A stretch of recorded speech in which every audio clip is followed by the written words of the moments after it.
کہ انہوں نے کسی جماعت میں جوائن کرنا مناسب نہیں سمجھا. مناسب نہیں، میرے خیال میں ضرورت نہیں ہے نا. فیصل واڈا صاحب تو اسمبلی تک نہیں گئے. نہیں، یہ سوال تو آپ کو سیاسی جماعتوں کو کرنا چاہیے نا. ہم سیاسی جماعتوں پہ تبصرے کر رہے ہیں تو جس سیاسی جماعت کو کرنا، میں یہ کہنا چاہ رہا ہوں کہ پاکستان میں طریقہ کار وہی ہے، صرف تھوڑا سا رنگ ڈھنگ بدل دیا جاتا ہے. طریقہ کار وہی ہے. کوئی نئی چیز ہے تو مجھے وہ بتائی جائے، میں تو وہ نئی چیز کی بات کر رہا ہوں. اچھا چلیں، آپ نے کہا کہ نئی چیز، اس چیز کے ساتھ ملک چلتا رہے گا.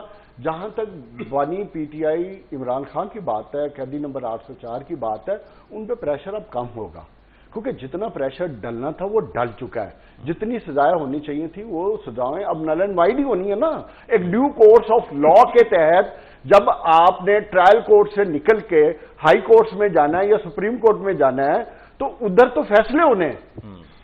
لیکن اس میں یہ بھی کہا جا رہا ہے نا کہ ان سزاؤں سے وہ بری ہوں گے یا ان سزاؤں کو ختم کیا جائے گا تو یہی پھر میں نئی آپ سے سزائیں. کہہ رہا ہوں نا کہ جس بے ہنگم طریقے سے سزائیں ہوئی ہیں ان طریقوں کو آگے کیسے آپ جسٹیفائی کریں گے. ٹھیک ہو گیا.